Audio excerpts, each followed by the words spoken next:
The air valve can be quickly removed and replaced with new or rebuilt air valve.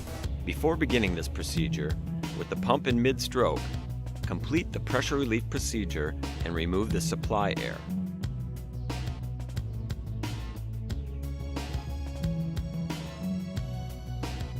Remove the cover by removing 2 screws.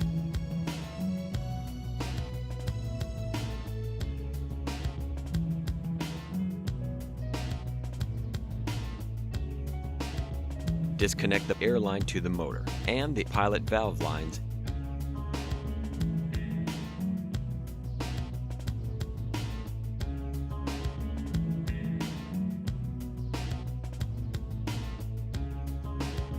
Remove the air valve and gasket.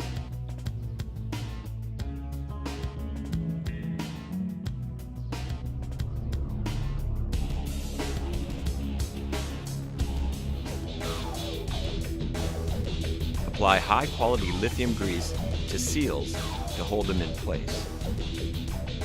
Attach gasket being sure bleed air hole aligns with bleed port in the valve manifold. Attach the new or rebuilt air valve with 4 screws. Tighten each bolt in crisscross pattern to torque specification in manual.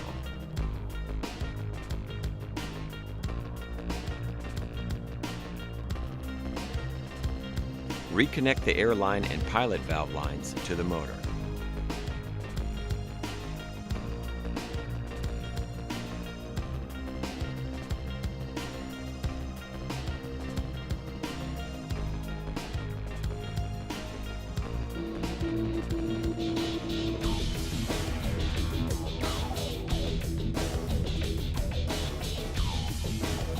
Reinstall cover with 2 screws.